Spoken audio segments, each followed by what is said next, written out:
ক্লাসের ধারাবাহিকতায় শব্দ বাক্য ধ্বনি শব্দ বাক্য সম্পর্কিত আলোচনা করেছি। আজকে আমাদের এই শব্দ বাক্যর বাইরে গিয়ে বাক্য সম্পর্কিত একটা টপিকস, সেটা হলো কারক ও বিভক্তি নিয়ে আমরা আলোচনা করব। এবং আপনারা জানেন যে আমাদের বিভিন্ন চাকরি পরীক্ষায় যে টপিকসগুলো থেকে প্রশ্ন আসে তার মধ্যে কারক ও বিভক্তি হলো একটা উল্লেখযোগ্য বা একটা গুরুত্বপূর্ণ টপিকস, যেখান থেকে অলওয়েজ প্রশ্ন হয়ে থাকে।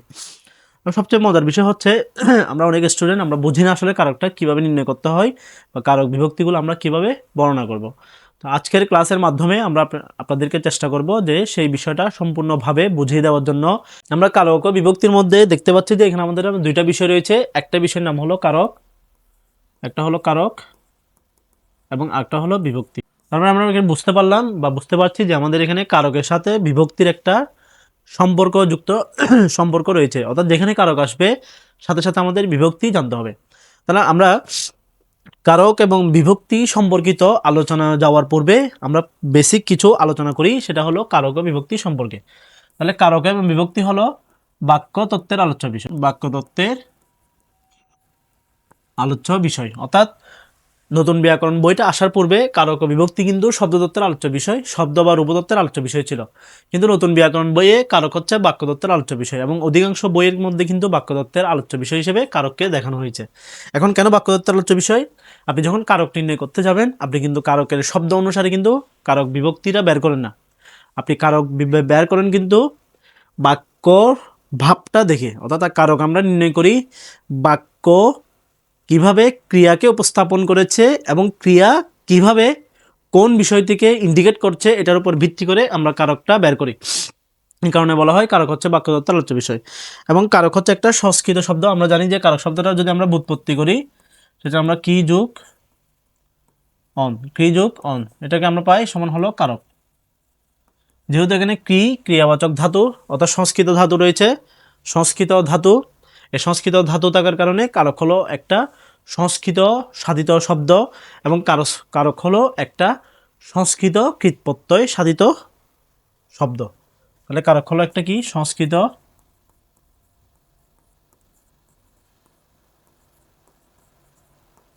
কৃৎপ্রত্যয় সাধিত শব্দ।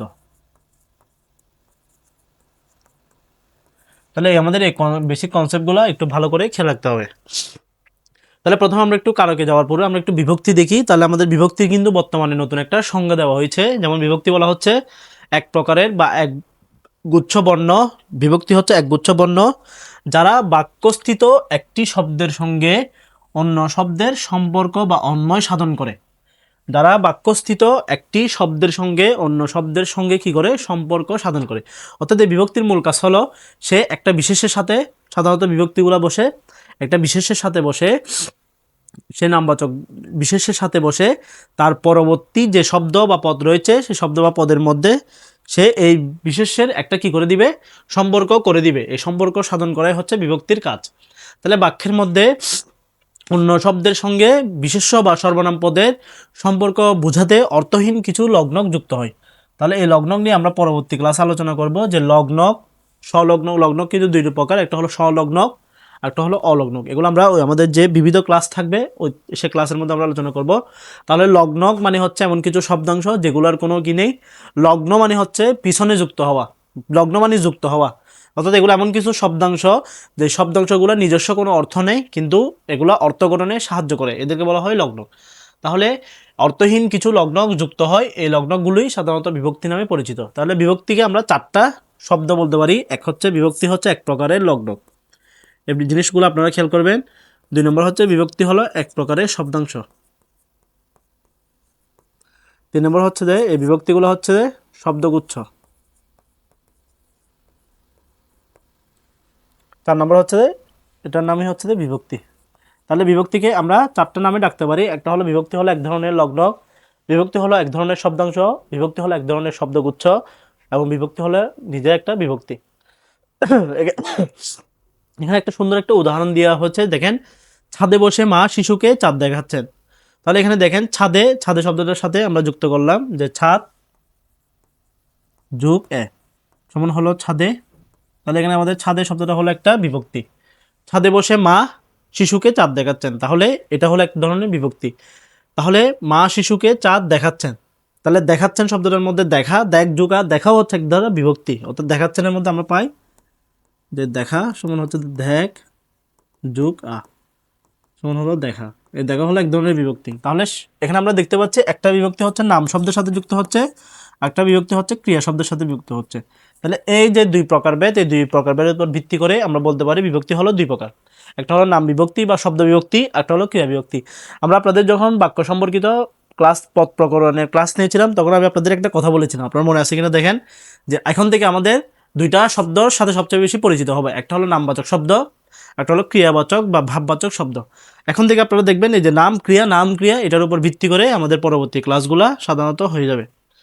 তাহলে বিভক্তি হলো দুই প্রকার, একটা হলো নাম বিভক্তি, একটা হলো ক্রিয়া বিভক্তি। তাহলে নাম বিভক্তি হলো আবার 7 প্রকার, একটা হলো এগুলোকে আবার দুই ভাগে বিভক্ত করা হয়েছে, প্রথমা দ্বিতীয় তৃতীয় চতুর্থী পঞ্চমী ষষ্ঠী সপ্তমী, এগুলো হচ্ছে এক বচন এবং দ্বিবচনে বহু বচনে ব্যবহার করা হয়েছে।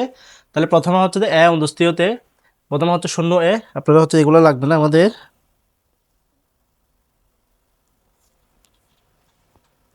তাহলে প্রথম হচ্ছে যে শূন্য কে রে ধারা দিয়া কর্তৃক, দ্বিতীয় অনুরূপ হয়ে যেতে গেছে রয়ের অন্তস্থীয়তে, এগুলো হচ্ছে আমাদের বিভক্তির উদাহরণ।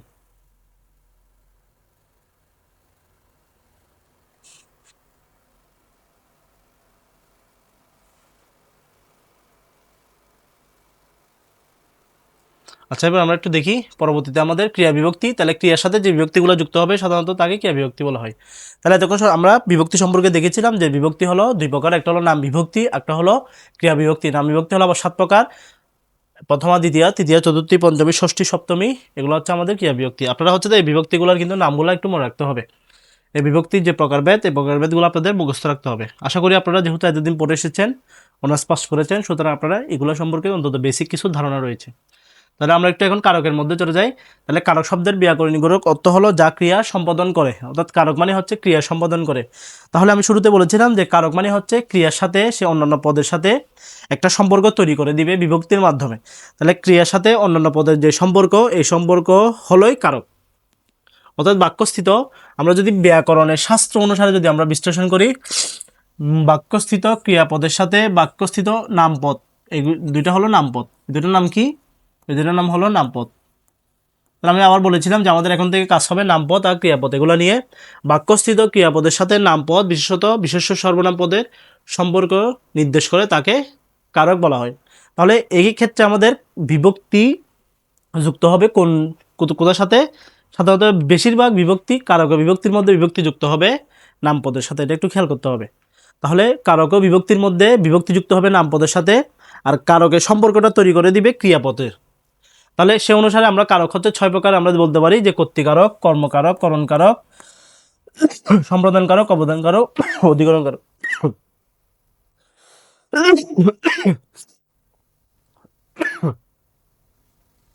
তাহলে আমাদের অধিকাংশ ব্যাকরণবিদদের মতে কারক হলো 6 প্রকার।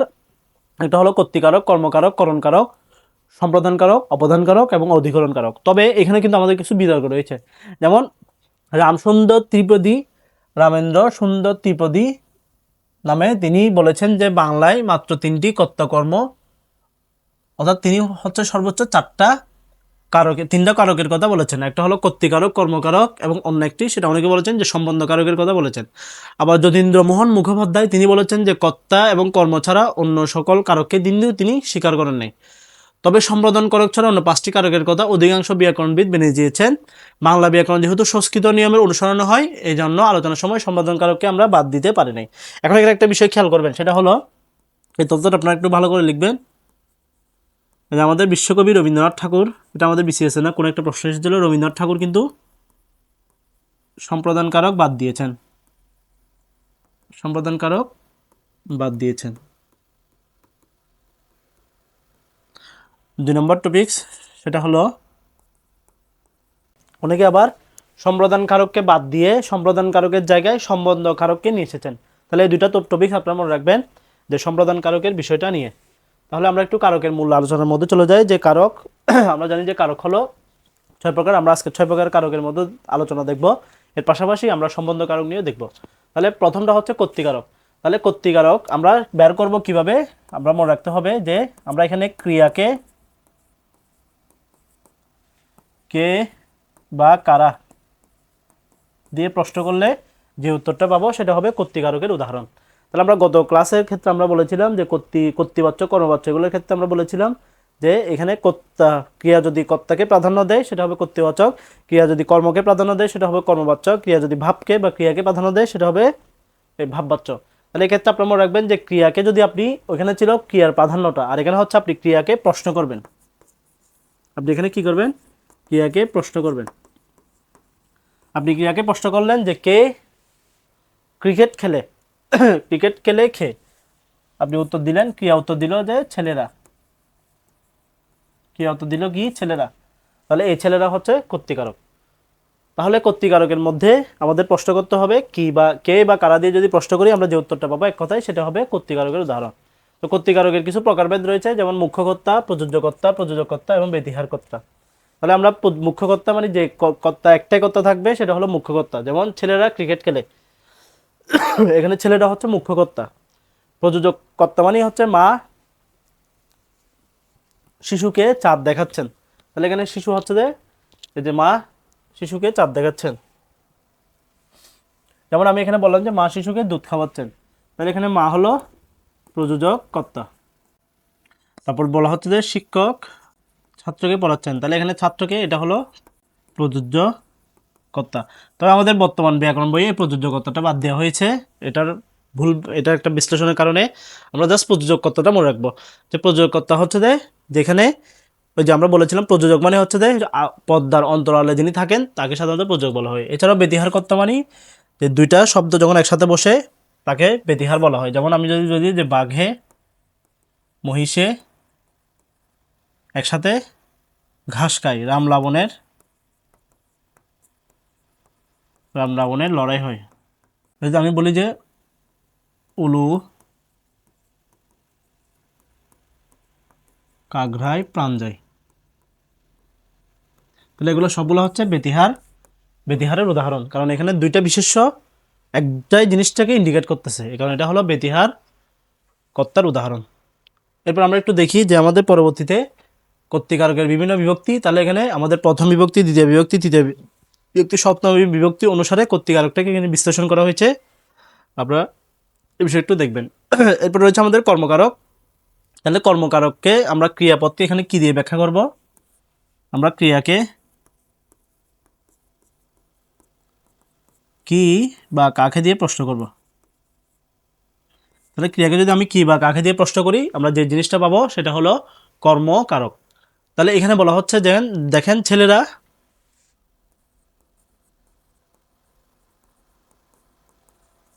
জেলেরা মাছ ধরে, তাহলে আপনি যদি ধরে এটা হলো ক্রিয়া, ক্রিয়াকে যদি আপনি কে বা কারা দিয়ে প্রশ্ন করেন আপনি উত্তর পাচ্ছেন জেলেরা, আবার ক্রিয়াকে যদি আপনি কি বা কাকে দিয়ে প্রশ্ন করেন আপনি উত্তর পাচ্ছেন মাছ। তাহলে কি বা কাকে দিয়ে প্রশ্ন করলে সেটা হবে কর্মকারকের উদাহরণ। তাহলে কর্মকারকের মধ্যে অনেক ধরনের কর্ম রয়েছে, আমরা সেটা পড়েছিলাম যে মুখ্য কর্ম, দ্বিকর্ম, মুখ্য কর্ম রয়েছে, তারপর হচ্ছে সকর্ম কর্ম, গৌণকর্ম, মুখ্য কর্ম এবং গৌণকর্ম। তারপর কর্মকারকের বিভিন্ন প্রকার, সে ভাত খায় দুভাগে কাপড় দাও, তোমার দেখা পেলাম না জিজ্ঞাসিব জনজনে, এগুলো সবগুলো হচ্ছে আমাদের কর্মকারকের উদাহরণ। আচ্ছা, এরপর হচ্ছে করণকারক। করণকারক হচ্ছে আপনি ক্রিয়াকে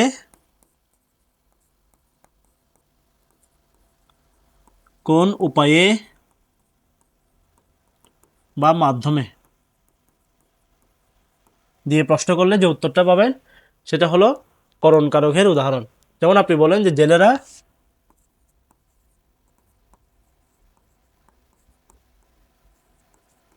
জাল দিয়ে মাছ ধরে, তাহলে এখানে আপনি বললে ক্রিয়াকে প্রশ্ন করলেন যে ধরে মাছ ধরে, তাহলে জেলেরা মাছ ধরে কোন উপায়ে বা কোন মাধ্যমে বা কিসের মাধ্যমে, এখানে কিসেরও দিতে পারেন। তাহলে জেলেরা যে মাছ ধরবে এখানে কিন্তু একটু খেয়াল করতে হবে, নাহলে করণকারক আর অপদানকারকের মধ্যে আপনাদের ভেজাল লেগে যাবে। ভালো করে বলছি, সেটা হলো শুনেন। করণকারক হচ্ছে যে আপনি প্রশ্ন করবেন কোন একটা উপায় বা কোন মাধ্যমে কাজটা করা হয়েছে। এখন ক্রিয়াকে যখন আপনি প্রশ্ন করবেন ক্রিয়া আপনাকে উত্তর দিবে, তাহলে ক্রিয়া উত্তর দেওয়ার ক্ষেত্রে যদি বস্তুকে ইন্ডিকেট করে, কাকে, এই বিষয়টা একটু খেয়াল করতে হবে, বস্তুকে নির্দেশ করে। তখন সেটা করণ কারক হয়ে যাবে। যদি শুধু বস্তুকে নির্দেশ না করে তাহলে সেটা অধিকরণ কারক হতে পারে, সেটা অপদান কারক হতে পারে। এটা আমরা একটু পরে দেখব। সেটা বস্তুকে নির্দেশ করতে হবে। এখন ধরুন আমি একটা আপনাদের প্রশ্ন করি, সেটা হলো আমরা দুইটা এক্সাম্পল লিখি। এই দুইটা এক্সাম্পলের মাধ্যমে আমরা বিষয়টা একটু ইজিলি বুঝতে পারবো। আমি লিখলাম প্রথমে, দেখেন আমি লিখলাম ছেলেরা ফুটবল খেলে, আবার আমি লিখলাম ছেলেরা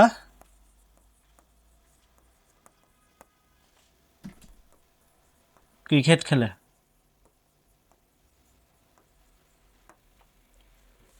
তাহলে একটা বিষয় হচ্ছে যে ছেলেরা ক্রিকেট খেলে, আবার লিখলাম ছেলেরা ফুটবল খেলে। আচ্ছা আমরা এগুলো একটু মুছে দিই, আশা করি আপনারা এগুলো একটু লিখতে পারবেন। আমরা এই এক্সাম্পলগুলো একটু বুঝতে হবে, না হলে আমাদের মূলত এখানে আমাদের সমস্যা লাগে এবং পরীক্ষায় করণ কারক আর অবদান কারকটা বেশি আসে।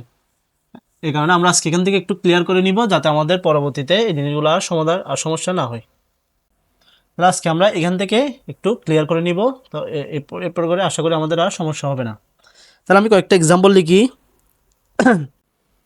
এখানে আপনারা দেখেন যে আমি লিখলাম তিলে তৈল হয়, আবার আমি লিখলাম, আমরা তিনটা এক্সাম্পল লিখলাম। তাহলে আপনারা যারা ক্লাস করতেছেন আপনারা পাশে দিয়ে একটু লিখে ফেলেন যে এটা কোন কারকের উদাহরণ। এটা আপনারা একটু পাশে লিখেন, আমি একটু ওয়েট করি। 4 নম্বরে লিখলাম। তাহলে আপনারা এই এই প্রশ্নগুলো একটু ব্যাখ্যা দেন যে এটা কোন কারক, কোনটা কোন কারক হবে, আমাকে একটু আপনারা ব্যাখ্যা দেন, দেখি আপনারা কি পারেন। তাহলে প্রথমে লিখলাম যে ছেলেরা প্রথমে লিখলাম তিলে তৈল হয়। তাহলে এই যে তৈল হওয়ার মাধ্যমটা হচ্ছে যে কি, তিল। তাহলে তিলে তৈল হয়, অর্থাৎ এই তৈল হওয়ার মাধ্যম যেহেতু তিলকে বোঝাচ্ছে, এই জন্য এটা হলো অপদান, সরি এটা হলো এই আমাদের করণ কারকের উদাহরণ। এটা হবে করণ কারকের উদাহরণ। তাহলে আমাদের তিল হওয়ার, তৈল হওয়ার মাধ্যমটা হলো কি, তিল। এরপর লিখলাম ছেলেরা ফুটবল খেলে।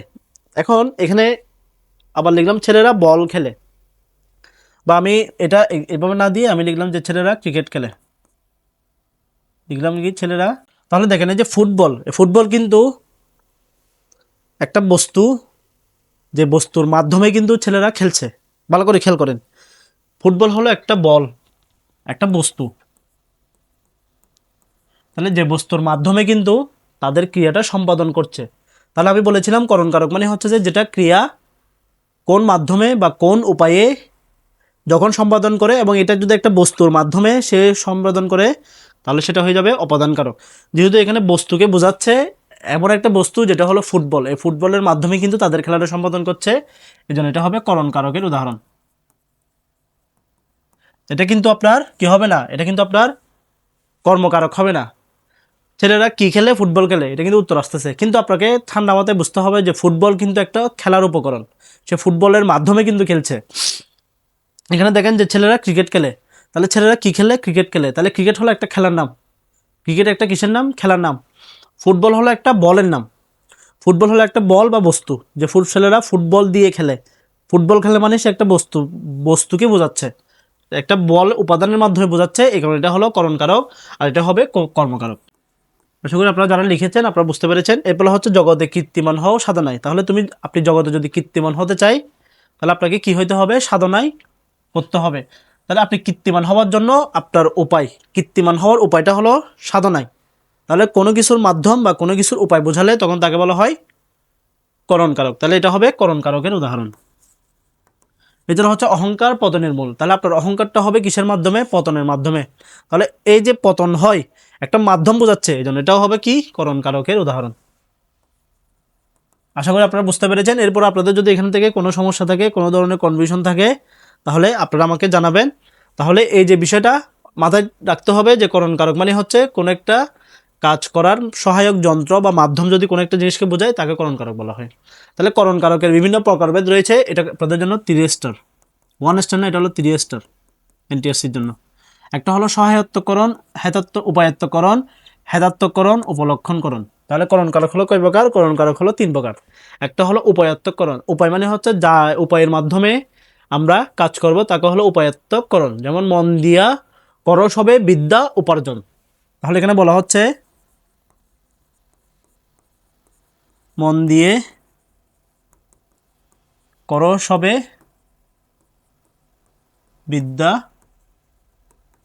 উপার্জন। তাহলে আপনি একটু খেয়াল করেন যে আপনি বিদ্যা উপার্জনটা করবেন কিসের মাধ্যমে, মন দেওয়ার মাধ্যমে, অর্থাৎ আপনার বিদ্যা পর্যন্ত হবে মন দেওয়ার মাধ্যমে। তাহলে উপায়টা হলো মন দেওয়াটা, এটা হলো উপায়ত্তকরণ। এটা হলো হেতাত্তকরণ। হেতাক শব্দের অর্থ হলো যেহেতু বা হেতু, যেটা শব্দটা হেতু। তাহলে এখানে হলো উপায়ত্তকরণের মধ্যে আমরা হচ্ছে যে উপায়, এটা বোঝাচ্ছে উপায়। আর হেতায়ত্তকরণ হচ্ছে যে এটা হলো কারণ। হেতায়ত্তটা হলো কি, এটা হলো কারণ বোঝাবে। যেমন আপনি যদি বলেন যে আনন্দে সে হাসতে লাগলো, আনন্দে সে হাসতে লাগলো, তাহলে তার যে হাসা, এই হাসার কারণটা কি? এই হাসার কারণটা হলো আনন্দ, অর্থাৎ আনন্দে সে হাসতে লাগলো, তাহলে তার হাসার কারণটা হচ্ছে যে কি, আনন্দ। আর এখানে হচ্ছে উপায়টা কি, আমার বিদ্যা অর্জন করার উপায়টা হলো মন দিয়ে পড়া। আর এখানে হাসার কারণটা কি, মানে তার আনন্দ হওয়ার কারণটা কি, সে হাসতে লাগলো, তার হাসার কারণ হচ্ছে সে আনন্দ পাইলো এটা। এরপর হচ্ছে উপলক্ষ, যেমন আমাদের বাংলাদেশি খেলোয়াড়রা বীরের বেশে নামলো, তাহলে বীরের বেশে মাঠে নামলো, তাহলে মাঠে নামার উপলক্ষ হচ্ছে বীরের বেশ। শিকারী বিড়াল গুপে চেনা যায়, তাহলে যিনি শিকারী তাকে কিন্তু কোনো কিছু খুঁজতে হয় না, তার গুপের মাধ্যমে কিন্তু চেনা যায়। তাহলে শিকারী বিড়াল চেনার উপায়টা হলো কি, গুপ দেখা। শিকারী চেনার বিষয়টা কি, গুপ চেনা। তাহলে আমি যদি গুপ চিনতে পারি, তাহলে আমি কি করতে পারবো, শিকারী বিড়াল চিনতে পারবো। বাংলাদেশি খেলোয়াড়রা চেনার উপায় হচ্ছে, বাংলাদেশি খেলোয়াড়রা তারা সবসময় বীর থাকে, বীরের বেশে মাঠে নামে। তাহলে বাংলাদেশি খেলোয়াড়রা সবসময় কি থাকে, বীর থাকে, এই জন্য এটা হলো উপলক্ষকরণের উদাহরণ। তাহলে আবার একটু বলছি, সে বিষয়টা হলো প্রথম হচ্ছে আমাদের মন দিয়ে, আমাদের প্রথম হচ্ছে যে উপায়ত্তকরণ। উপায়ত্তকরণ মানে হচ্ছে যে যেখানে উপায় বোঝাবে, যে কারকের মধ্যে যদি উপায় বোঝায় তখন সেটা হয়ে যাবে উপায়ত্তকরণ। এরপর আমরা দেখতে পাচ্ছি যে উপায়ত্তকরণের পরে রয়েছে হেতাত্তকরণ। হেতাত্তকরণ মানে হচ্ছে কারণ বোঝাবে, আর এটা হচ্ছে উপলক্ষ বোঝাবে। উপলক্তকরণ মানে হচ্ছে যে যেটা কোনো লক্ষ্য, উপায় বা চিহ্ন বোঝাবে, কোনো চিহ্ন বা লক্ষণ বোঝাবে, তখন সেটা হয়ে যাবে উপলক্তকরকের উদাহরণ। তাহলে এটা হচ্ছে কোনো লক্ষ্য বোঝাবে, লক্ষণ। তাহলে তিনটা আবার বলছি, যদি কোনো একটা কারকের মধ্যে উপায় বোঝায় তখন সেটা হবে উপায়ত্তকরণ। কারণ বোঝালে সেটা হবে হেতু বা হেতাত্তকরণ, এবং চিহ্ন বা লক্ষণ বোঝালে সেটা হবে উপলক্ষণ কারক। সম্প্রদান কারণ আমাদের শেষ চলে গেছে। সম্প্রদান কারক মানে হচ্ছে সত্য ত্যাগ করে কোনো কিছু বিসর্জন দেওয়াকে, সত্য ত্যাগ করে দেওয়া বোঝালে তখন তাকে বলা হয় সম্প্রদান কারক। তাহলে এখানে সম্প্রদান কারক কি, যেমন আমি যদি বলি যে দরিদ্রকে দান করো, আমি বললাম যে দরিদ্রকে, তাহলে এখানে যে দরিদ্র যে রয়েছে তাকে যে আমি দান করব, এটা কিন্তু আমাদের কোনো কি নেই, কোনো এখানে স্বার্থ নেই। আমি তার থেকে আশা করি না যে সে আমাকে, আমি তাকে 10 টাকা দিলে সে আমাকে 100 টাকা দিবে বা 20 টাকা দিবে, এটা আমরা আশা করি না। এটা হলো আমাদের স্বার্থ ত্যাগ করে দেওয়ার কারণে, এটা হলো সম্প্রদান কারকের উদাহরণ। দিনে দয়া করো অন্ধজনে দেহ হলো, এটা হচ্ছে সম্প্রদান কারক। এটা আমাদের খুব গুরুত্বপূর্ণ, সেটা হলো অপদান কারক।